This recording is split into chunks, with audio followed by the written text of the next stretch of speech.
Ian Ratcliffe, co-chair of one of our diversity networks. This talk, a discovery talk, is to get Dido's personal perspective on leadership in the NHS, and particularly diverse leadership. We'll hear from Dido for half an hour or so, and then I'll open it up to questions. So have a think if you've got any questions that you'd like to ask, and then we'll wrap up at the end. So I suppose we should start with defining what we're talking about. So we call this talk Diverse Leadership. The first thing to explore is, what do we mean by diversity, and what's your perspective when we talk about leadership? Well, I think there's a danger that you sound overly simplistic in this, but I start from the perspective that it is diversity of thought and diversity of behaviour that really makes a difference in leadership. And your background, your ethnicity, your sex, your sexual orientation are actually reasonable proxies for people who are likely to have different ways of thinking, but it's the difference in thinking, problem solving, behaviour that makes for better leadership teams. And there's a lot of evidence that shows that diverse teams, in that sense of the word, are the highest performing teams in the world. Alarmingly, there's also a lot of evidence that says they are some of the lowest performing teams in the world as well, because they're much harder to lead. You know, so my mental sort of analogy, visual analogy, is I think that the best teams in the world in terms of leading of large organisations, which is the sort of leading we're talking about, are rugby teams, not rowing teams. So by which I mean a rowing team, other than the cocks, everyone is roughly the same shape and size. They do exactly the same thing at the same time. Whereas, and there are some teams, and you know, a rowing team is one, where that's the kind of teamwork you need. Whereas most large, in fact all large organisations require more of a rugby team. People of very different shapes and sizes doing very different roles, but nonetheless working in an integrated way. And that's actually much harder to be part of and to lead, because you've got to understand real difference and diversity in role, in skill set, in experience, in background, in comparison with a very identical team. That's my view. I'm interested in what you say about it being harder to lead. Let's come back to that in a bit. What's your perspective then on the NHS? So obviously you're born in corporate background. Is your experience different coming to the NHS, and what have you seen in corporates in the past? I think that it is a human trait to want to believe that you are different, and that the organisation that you're part of is unique and special. And so everyone I talk to in the NHS starts with, of course, the NHS is different. When you go, and I've moved sectors quite a lot in my life. So I started out in consulting, then I went into retailing, then I moved after 15 years in retailing into telecoms. And I've heard exactly that speech everywhere you go. So the telecoms engineers start with, of course, we're very different from the retailing world, and the retailers will say how very, very different they are from the health service. And the truth is that there is, to quote Joe Cox, there is much more that binds us together than pulls it apart, because actually all of these very large service organisations are made up of people. And so the leadership challenges, I find, are actually very similar. I think what makes the NHS different and genuinely special, and why I'm here, is what the health sector does is inherently more important to our patients, to our end users, our customers, whatever language you use, because we're there at some of the darkest and some of the most special moments in people's lives, which, much as I think broadband is important, is not quite the same, or buying baked beans in the supermarket. And so people care about it so much more. And I think that makes the leadership challenge not different, but actually harder. So the actual leadership challenge I don't think is inherently that different. And I've been pleasantly surprised at how relevant the experiences I've had, not just in telecoms or in retailing, but actually also in the Bank of England. And you wouldn't think of the Bank of England having a lot in common with the NHS, but actually economists are quite like doctors. They're also quite like engineers. They're all the same people who did science and maths at A-level, and then they've diverged into different paths, but they are, and I'm absolutely caricaturing, so forgive me if you're an engineer, a doctor or an economist. I'm an economist. There you go, you recognise it. Well, I'm sort of well, I read PPE, so I don't count as a real economist, certainly not as far as the bank's concerned. But all three of those different professions, well, they're very proud professions, very smart people who start more as scientists than artists, though actually there's a blend, but they sort of probably began their careers more as the scientist, and therefore approach problems in a not dissimilar way. So I found that when I was at TalkTalk, much to my surprise, running a very entrepreneurial engineering business, that I learnt a lot from the leadership challenges that the governors at the Bank of England had, leading economists, and vice versa. And I find both of those experience sets so far very relevant to the leadership challenges that we have in the NHS. So you're talking diversity in a broad sense, experience and backgrounds, obviously characteristics which are somewhat harder easier to measure. That's right. Still important, isn't it? Absolutely. That's one example of that. In improving diversity or increasing diversity, are you talking about positive action, or is it more about removing barriers and more complicated than that? Well, look in the room at lots of us who would all fit into different types of protected characteristics in society. I personally have never wanted to progress because I was a woman. And so I instinctively, personally react against the sort of proactive action because of who I am, or rather what I am. I want to succeed because I'm Dido. Yeah. And so I personally have always, from the time of being about sort of 12, found it hard for any form of proactive intervention. I hate quotas for that reason, but actually I think targets are incredibly powerful. What gets measured gets done. And often you don't, and I think we're seeing this in how we drive change in clinical variation just as much as diversity. When you shine the light up to someone and say, this is currently the makeup of your team, it changes the way you think. Because actually I think that the biggest challenge in driving greater diversity in any organisation is not conscious bias, it is unconscious bias. I think not everyone, but most people in the UK actually genuinely want to be part of, most leaders in the UK at least, want to be part of a diverse team, create a diverse team. I've not found any FTSE chief exec or NHS trust CEO who doesn't.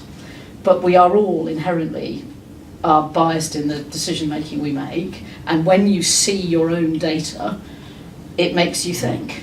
It really does. I used to think in TalkTalk, I was a female CEO, I'd had a female CFO, I had my successor, Tristia is a woman, she ran the largest business unit for me.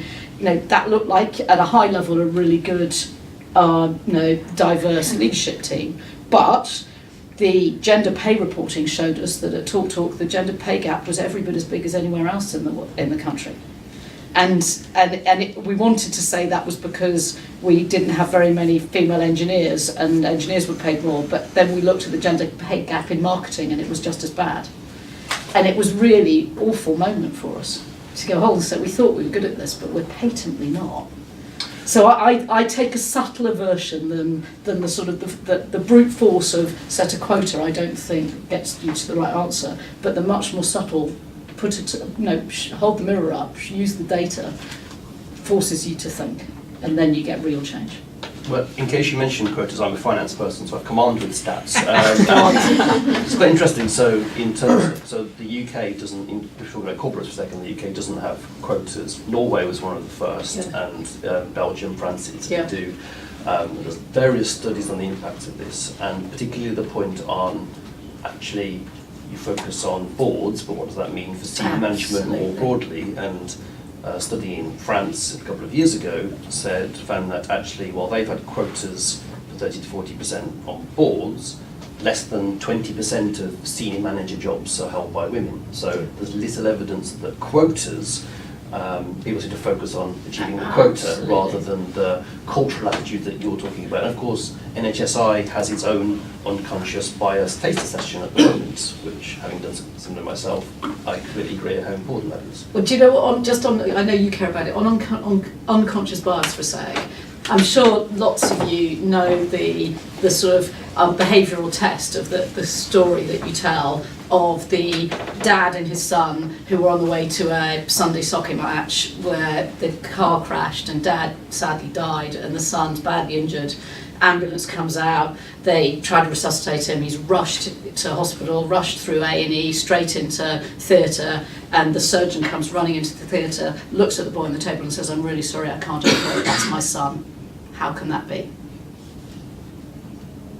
So I tried this test out on my two daughters who are 10 and 12, and they stopped and went, were they gay? Went, "She's a woman, come on."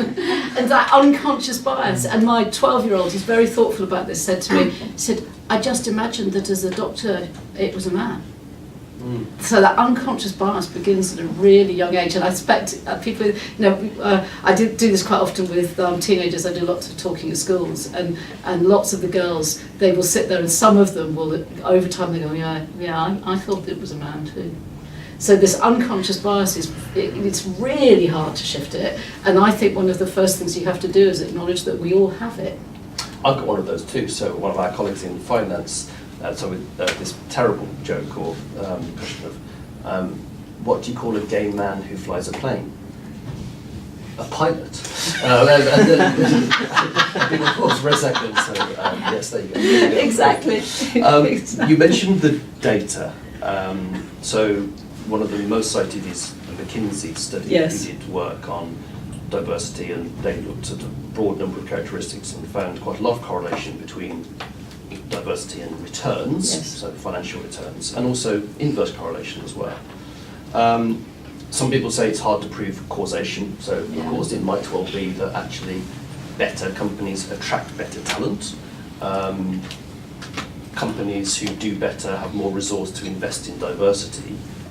My perspective is that doesn't matter, that the correlation and the findings are actually really quite interesting and significant, and it kind of all fits together. What's your take? I completely agree with you. I know that the health sector and the NHS particularly likes its longitudinal studies to be able to prove everything, but I think that in this case, you have to have a theory of why it works as well, which is taking decisions in large organisations requires people to often view a problem from lots of different angles. That's the rugby team analogy. The way the operational team will view something will be different from the way the finance function will view things, from the nursing team, from the medical team, and you need to create a culture in the senior leadership team where people respect different perspectives and different views. And that, if you build a culture of trust with people from very diverse backgrounds, you're building that foundation of respect for different perspectives. And I think that's the secret sort of gold dust that well-led, diverse teams bring. Which you could argue, as you touched on earlier, is more important in the NHS, given the need to respect service users and communities that we serve. Absolutely, absolutely. And precisely because, I hate the stereotypes, but fundamentally I do think that, on average, women have had a different set of experiences than men of my generation, and therefore they're likely to see a problem in a slightly different way. And that tension, that disagreement, because you start from a different perspective, can be incredibly powerful.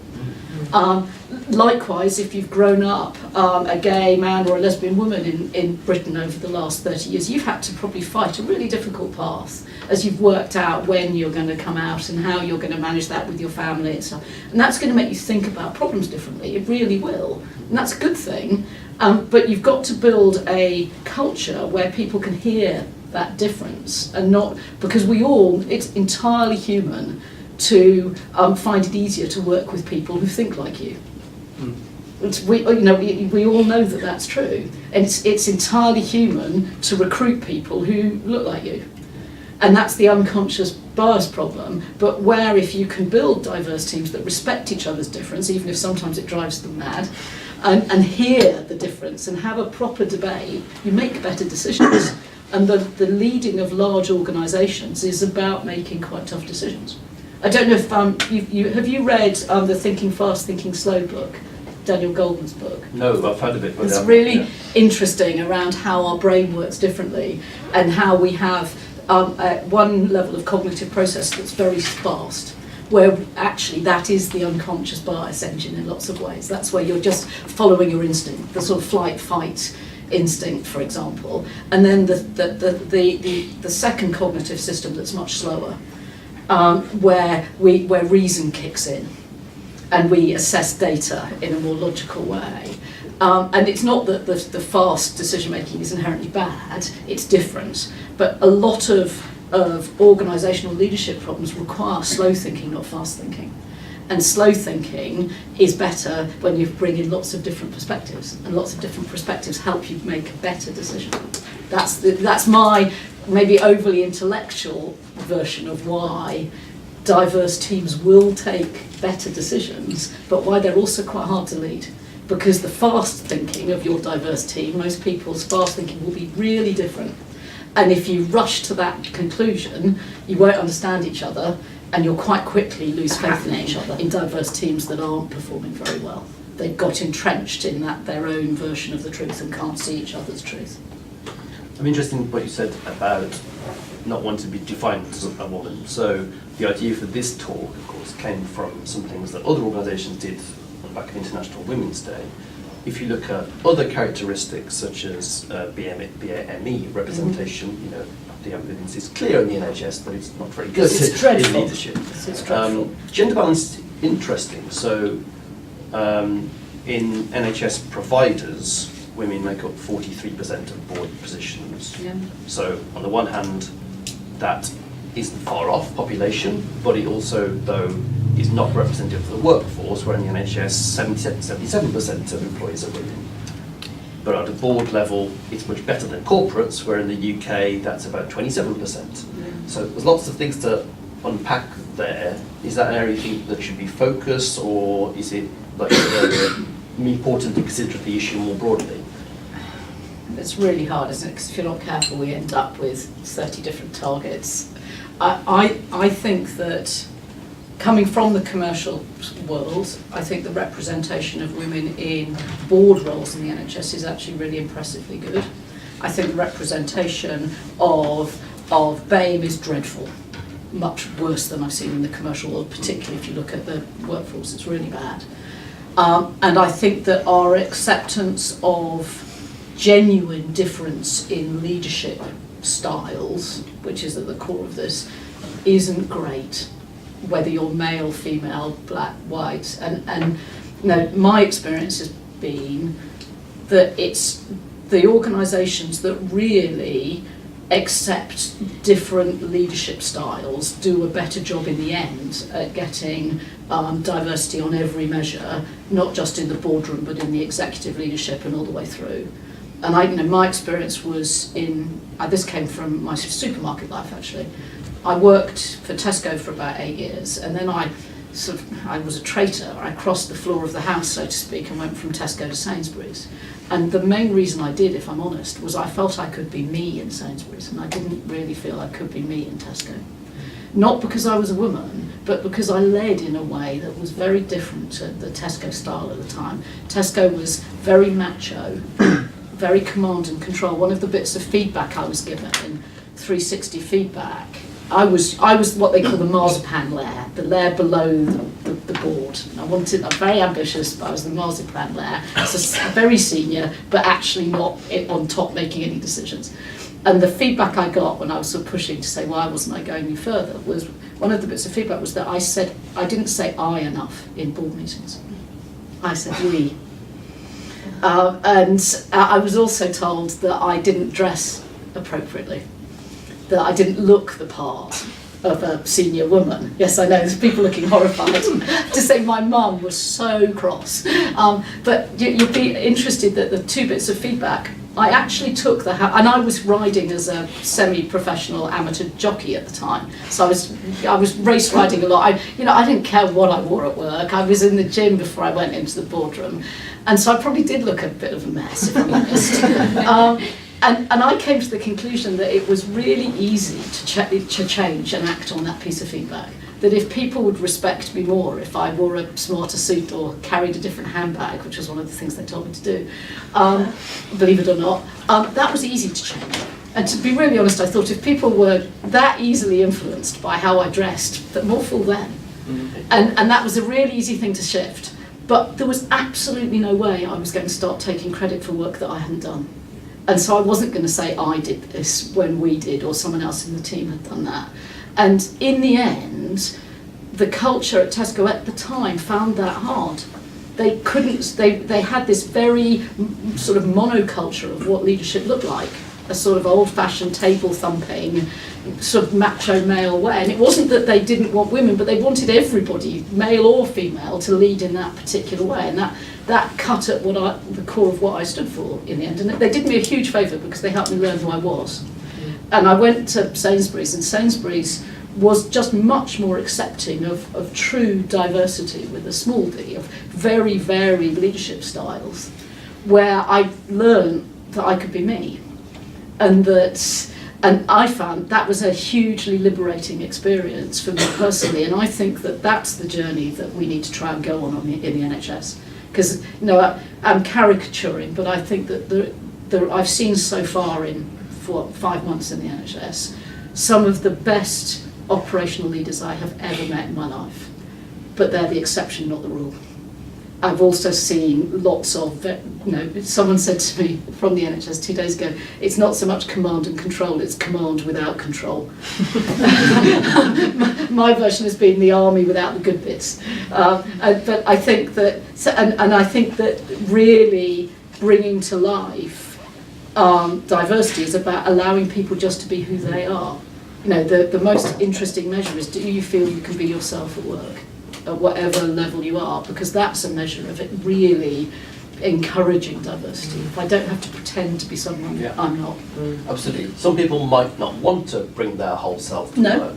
But they can be who they are. No one should feel inhibited from doing so. Yeah, exactly. Yeah. And they can choose who they are rather than feeling like they have to conform. And I agree with you. My leadership team at Talk, my HR director, who is a dear friend, he didn't want to bring his personal life to work at all. And I say he's a really dear friend, but he kept that barrier, and that was totally. Whereas a couple of the other teams, we used to go on holiday together. So and we were fine that difference was okay. We understood each other well enough to know where people's boundaries were. Well, we're talking about the NHS, of course. We should probably look inward for a second, and then probably quite a difficult question, but what's your perspective, if I may, on the NHS Improvement Board? That's a good question. Well, there's a lot of change that's sort of brewing on the NHS Improvement Board as a lot of people's terms come to an end. I think it's early days for me. Boards take time to get to know each other, and so I've only had 3 board meetings, and so the chemistry of the team is forming. I would say that in terms of diversity of thought and background, we don't do badly. So if you look at Aradazi and where he enters the problem as a sort of world-leading entrepreneurial clinician, is the way I think of Ara, is very different from the way that Glynis Breakwell will enter the problem as a university vice-chancellor. It's not their protected characteristics that make them different as much as their backgrounds and experiences, but they're very different in the way they problem solve. Yeah. And very different again from Richard Douglas, with deep experience of Department of Health and NHS finances. There's nothing Richard doesn't know about that. So actually, I would say in the early days, I'm really enjoying working with some incredibly smart people who are very different. But I'd like to bring in, that just because I picked on those 3 doesn't mean I now feel bad that I haven't mentioned all of them. I think that, well, let me tell you how I'm thinking about shaping the board, which isn't necessarily through a lens of protected characteristics, but through experiences, which is, I think our role, I think the clue is in the name, improvement. that our mission should be to improve the services that patients get from the NHS, fundamentally, and to support, cajole, challenge, and ultimately regulate when we need to providers to improve what they do. And I think that if you think about the levers that you can use to drive improvement, the most powerful lever is people. 75% of the cost in the NHS. You know, in the end, this is a people business. So I want to have people around the boardroom table who have got a variety of different experiences of leading different types of the tribes in the NHS. Because we need to understand that, and we need to enter. A lot of us need to enter the problem from a people perspective. So, really, it's really important to have that. I think another lever that you bring, which Pat Carter is driving and all the team working with him and implementing the Carter Review, is through processes and systems. So how you use improvement methodologies to really drive change with people. So it's brilliant having Pat doing that around the boardroom table and adding, you know, linking into everyone here. Another lever is technology. So Sigurd Renton has led that. We've extended Sigurd's term for a bit, but I'm actually busy out starting to look for a successor to Sigurd from the sort of tech world, because in the end, it's people that use the technology. We need someone who knows how you really drive technology-based change in large people organisations, and comes with a very different background to probably the rest of us to do that. And then the other area I think is really interesting for us is space, property. Because we're a place-based service in the end, and the way people behave depends on the space they're in. If we rearranged the room, we would all behave differently. I would too. And so how we as the sort of steward of the overall system think about how we unlock not just the capital value of the estates, but actually the human value of the spaces that patients are in, and we look after them.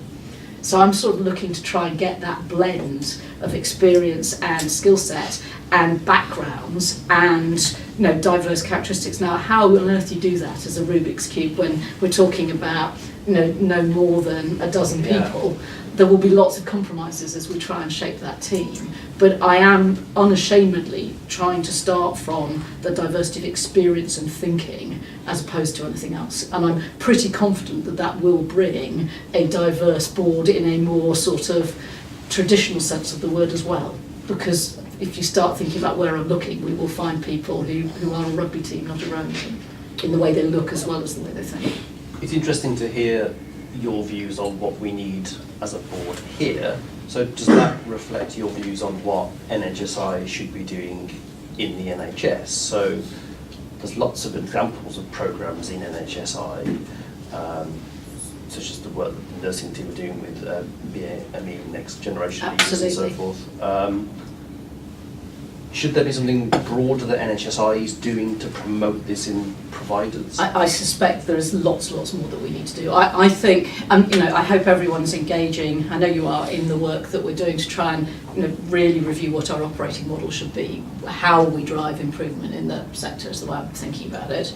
And my hypothesis is this is a people organisation, and absolutely at the core is the leadership and the culture and the ways of working in the service. And if we really want to drive change as a relatively small organisation, we need to think about the people lever more than we have. So there are, I know everyone is in different ways, but if we think about it in a much more cohesive way, the way that we shape leadership teams in providers can have a huge impact. And you know that when you go and visit, and I've had the privilege of being able to go around wherever I wanted to visit places. When you go and visit really high-performing trusts, it is always because they've got a brilliant leadership team. A leadership team that is diverse in the full sense of the word, that respects each other, that's driving a learning culture in their organisation, is bringing their people with them. When you go and visit some of the really struggling trusts, even the ones where you've got, you know, not just health economy issues, but full economy issues in some of the most difficult parts of the country, even there, when you could argue the issue is a structural health economy problem, what you also always find is cultural issues, bullying in the trust, leadership issues. So I think if we're going to be able to have a real gearing effect as a relatively small organisation in a whole system, we need to think quite deeply about how we pull that people lever in a more systematic way. That's my hypothesis and where the operating model work will take us. And I'm really interested in people's views on where we think that's working, where it's not, where we would scale up, and then what we would have to trade off, because we're not going to be able to do everything. But actually does, sorry, I didn't properly answer your question, puts taking diversity really properly seriously at the core of this. Because you've got to have diverse leadership teams leading trusts. Otherwise they won't make great decisions and they won't lead their diverse, amazing people who work for them. Well, everyone here will be very familiar with NHSI's objectives, I'm sure, and one of them, of course, is about promoting diverse leadership, and obviously you'll know, but in the coming weeks, a report will be published by NHSI based on work that the Med Appointments team has done as the large survey of collecting data on diversity of boards and NHS providers. So that will be published relatively soon. What I'd like to finish on for now is we've talked a little bit about what NHSI could do. How else will change happen? So there's variability, as we've said. There's work for NHSI, we have the work of the well-led framework, we haven't had time to get onto that. Is it more culturally? Does it almost, do people need to demand it of their leaders? What are the next steps? Gosh, that's a very big question. Yes. For the system as a whole or just for us? For the system as a whole. Okay. Gosh, well, when I step back and say, why have I come to do this? Why am I in the NHS? My logic for joining you all, I think you've heard me say this before, was that I wanted to take if I'm good at anything, it is at leading change in large sort of citizen-facing organisations. And I wanted to bring what I'd learned to the most important and the most difficult problems in the country. And that when you say what's the most important, what's the most difficult, the NHS actually comes to the top of the list.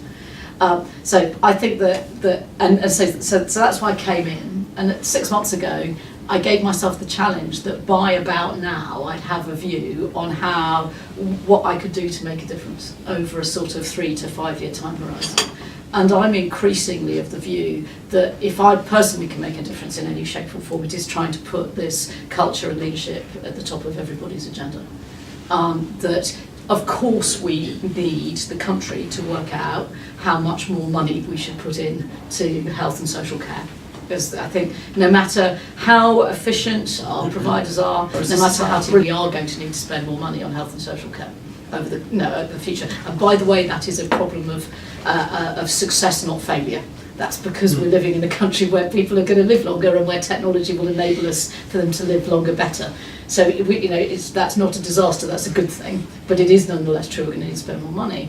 But I actually think that if there is some magic gold dust that will make the journey better, it's not the money, it's the way that we treat people, the way that we lead, and the culture that we create in the NHS. And so, personally, I want to make that my mission. That's my personal next step. I think NHS improvement has a hugely important role to play in that, but we absolutely can't just tell people to do it. Which is why I think the most important lever we probably have is in the talent management of the leaders in the sector.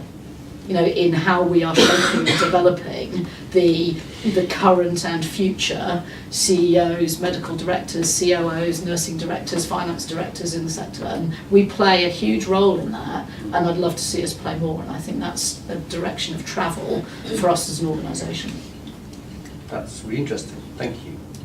Okay, I'd be interested in getting people's thoughts or questions. You might also want to share some work that you're doing in NHSI. This is being recorded for Inside Improvement. To save Rebecca having to keep to the camera right, I'll repeat the question when you ask it.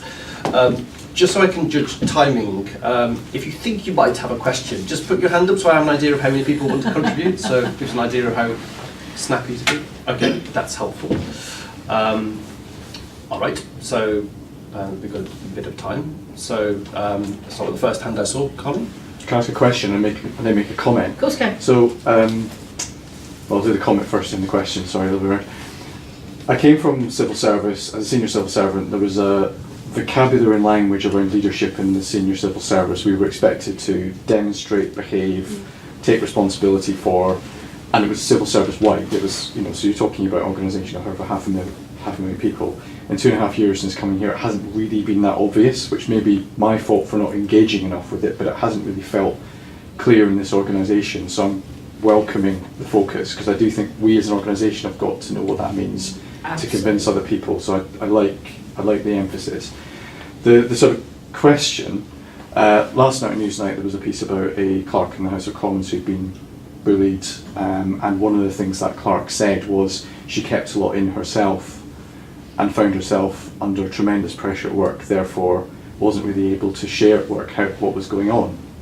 And I think from my own experiences of talking individually to project leaders within government, and then collectively to those same project leaders, there's a lot going on individually for people around stress, pressure, demands, but out there people are expected to project a certain type of control, competition, calmness that I get that's required in the situation, but it's also not very authentic and putting a lot of people under a lot of pressure.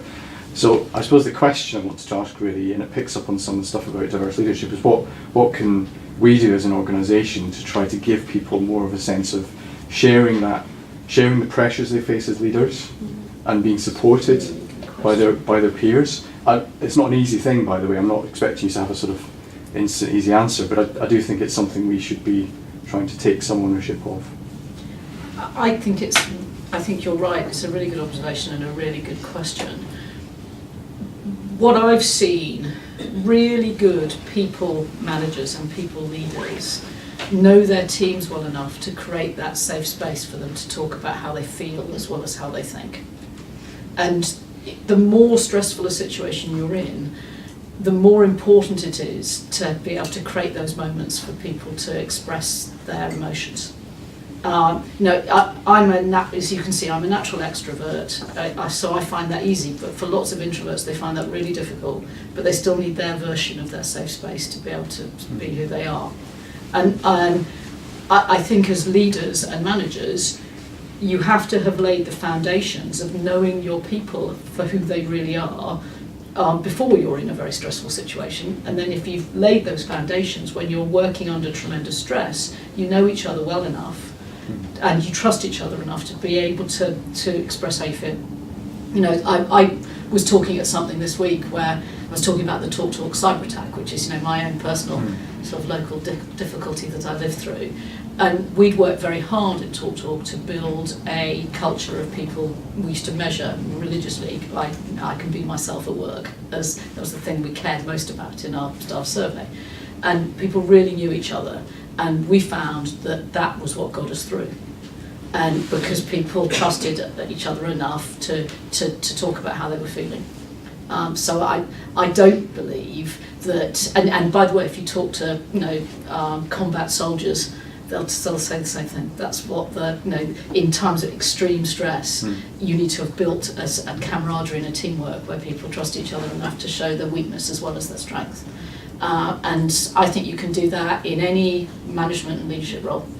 And there's nothing really stopping us doing that. We just need to have the courage to get on and do it. Yeah, interesting question. Thank you.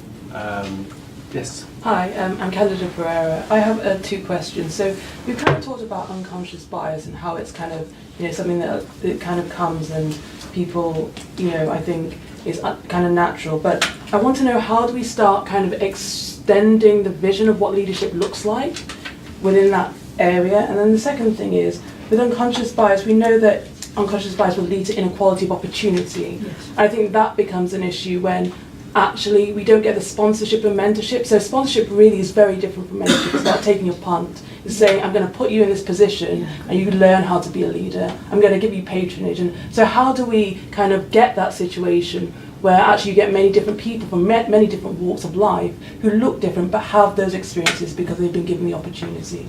So it's just talking about how we kind of unpick that unconscious biasing, equality of opportunity, and therefore, you know, different people having those skills. I think it's a brilliant question, Candida.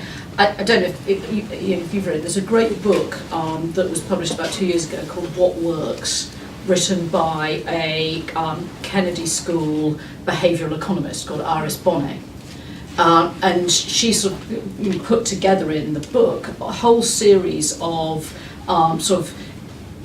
scientifically based recommendations of things you can implement in the workplace that will nudge behaviour and try and counteract unconscious bias.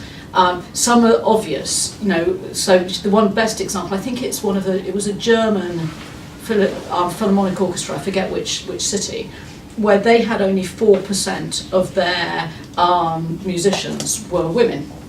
And they moved to doing all their auditions behind a curtain, so you couldn't see it.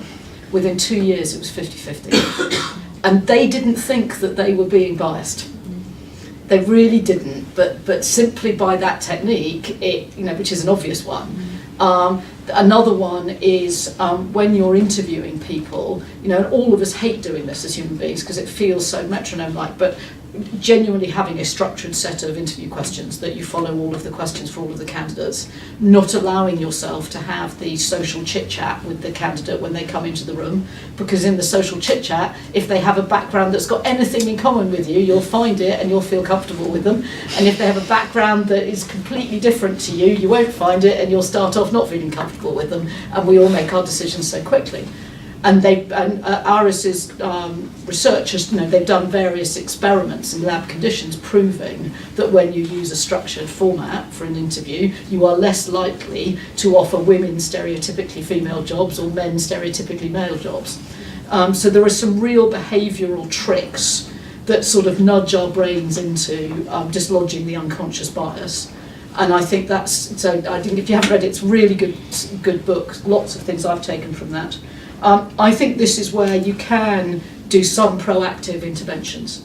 The Bank of England's been really successful with an Afro-Caribbean internship programme. In fact, it's a female Afro-Caribbean internship programme because they've really been struggling with pipeline of talent for BAME candidates and female BAME particularly. And they were overwhelmed with the number of people applied. They thought they were doing something right out on the edge, that there wouldn't be anyone who wanted to come in as a sort of economist intern from that community, and they couldn't cope with the volume. So I think there's some of that where you're surprising yourself that the talent really does exist by going out and proactively looking in particular pockets. So I think there's quite a lot of, each one of these sounds really small, but I think it's in the sum of these small nudges that you really change culture. Because I'd start maybe from just a cup is half full, hopeful perspective that most people are not trying to get this wrong, but we are all somehow conspiring to. Yeah, I find unconscious bias fascinating, particularly in the recruitment thing. So silly things like when I did it, and I realised that if I learn that someone's a dog lover, because I have a dog, I seem to almost naturally, not respect them more, but I'm more, my brain more inclined to think their way of thinking. And so you do. It's the things you can unpack in your brain is really interesting. And no, we've got a lot of people here who are really strong sort of data scientists, data analysts. I've seen in other organisations really looking rigorously at the performance review process and challenging yourself where there is variation based on sort of ethnic background or sex, and really saying, hold on a sec. Have we got a real inherent unconscious bias in the way that we're reviewing performance? And that can produce, again, I don't like the quota because I think then you end up with awful conversations with people saying, well, actually our quota for a good grade in the performance review means that although you've done a very good job, we're downgrading you. But I really like the measurement to make you say, hold on a sec, why is it that we appear to have a statistically valid, a significant difference in the ratings we're giving from people with different backgrounds? Yeah, exactly. Yes. Down at the front. So I'm Marsha David. I was a parliamentary clerk in the House of Commons, and what we did is we did a reverse mentoring scheme in the House of Lords in terms of looking at recruitment. That's a good idea. And also in terms of actually attracting people to work in Parliament. And I was just wondering if this is something that NHS Improvement would consider in terms of reverse mentoring. Yeah, I think that's a really We'll just repeat that because we have the cameras. So the question was experience of being parliamentary clerk in the House of Lords and a reverse mentoring scheme there to attract people working in Parliament. Is that something NHSI would consider something similar? Sounds like that's as much a question for you as it is for me, but my experience of reverse mentoring has actually been with digital reverse mentors. So one of the challenges in the tech sector is that you get out of date very quickly, and the leadership of the tech sector is inevitably too old to be on the cutting edge. And so in Talk, one of the things we did is we put in place reverse mentors, where some of the, sounds ageist, but much younger, much more digitally native colleagues were mentoring the leadership team. And that was hugely powerful. So I think as a mechanic, reverse mentoring can be completely brilliant. I think it's something we should take away and have a look, so it's a really good idea. The lady behind. Laura Ensign from the Leadership and Quality Improvement team. So this question's been percolating from a few things that you've said. So I was really interested when you were talking about diverse backgrounds as a proxy for diversity of thought, because I think there's several parts to that. But what I was interested in is what you think can be done in talent management to identify people with diverse thought processes, but also on the flip side of that, creating the roles that people with those thought processes might want to go for. Yeah. Because if you look at the kind of roles that are available, they still feel quite cookie cutter. And how do we go about creating a space where people want to work and bring those characteristics? I've got a nod that we think the camera had the question. Do you have, to clarify a bit, do you have a particular view of what the sort of diverse characteristics that we should be creating jobs for that are? I think it's more, so you talked about the speed of thought and how some people think very quickly and some people like to go away and take some time out. So I think it's people who don't necessarily see themselves in what would be the very cardboard structures. So you might not fit into a tribe like a chief financial officer or an HR because you haven't got the professional background. But you've got a lot of skills and experience that you can bring. Yeah. But the board, and then when you look at how the behaviour is around the people on the board, you might not want to put yourself in that position. Okay. I think that how you manage sort of talent planning and sort of career paths is absolutely critical to making any of this real. Bear in mind, I'm the chair, not the chief exec, so there's lots of the detailed processes here I haven't seen, and I'm new as well. But my sort of starting first impression of the NHS as a whole and of NHS improvement ourselves specifically is that we're very immature on our journey towards professional talent management, and that we're not. When I've seen it work at its best, talent debates about where's the talent and what's the right route are some of the most creative problem-solving sessions I've ever been in, where you walk in with everyone having done a lot of pre-work on who are the high performers, who are the people who are really struggling. You've got a list of where you think you should be moving people, and then after a creative problem-solving session, you've got a completely different set of actions, because people's different perspectives on those individuals really genuinely create some form of magic alchemy where you come up with better ideas.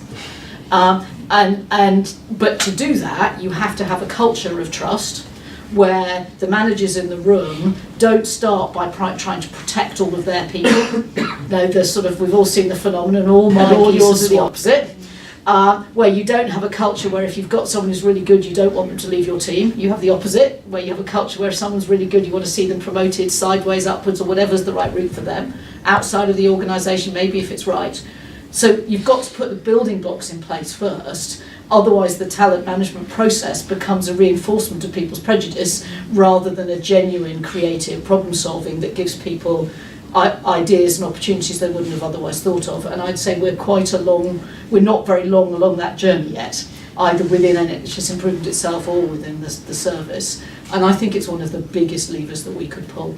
You saw Yesterday at the board in our public session, we had a long session on our response to Dr. Bill Kirkup's report into Liverpool community, and both Ian and I really, well, firstly, we feel it very keenly and personally. You can't not read that without feeling pretty awful.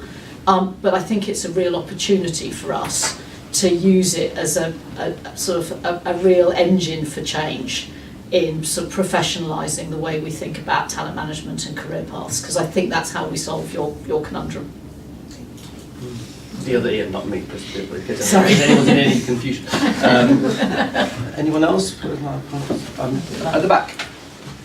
Simon Wood, you talk very openly and convincingly about the importance of diversity, but you've also talked a little bit about some other aspects to do with the board. And I just wanted to introduce another one, which was connection, the connection between the board and the staff. And I'd just be interested in your observations from what you've seen so far about whether the sense of connection here is as good, or how it differs with your experience elsewhere, and what you might want to, what you would hope to be able to achieve in that area. It's a good question. It's quite a leading question.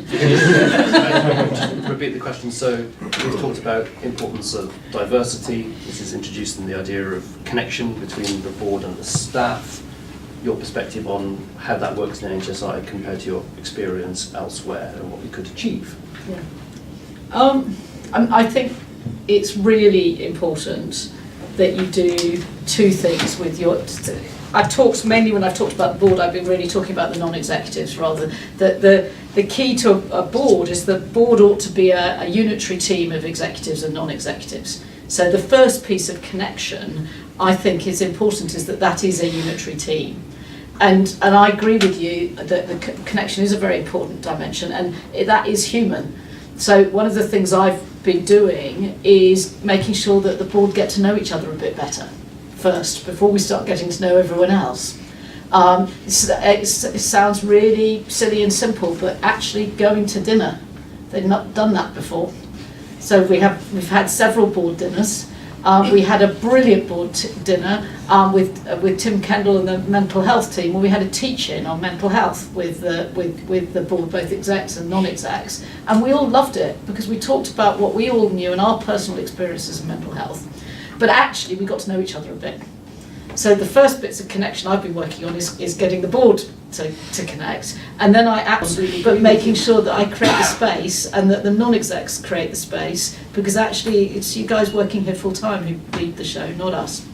And so while you want to have connection, what you don't want to have is the board taking away responsibility from the executive leadership and the managers in the organisation. So you don't want us all over the place all the time, I think.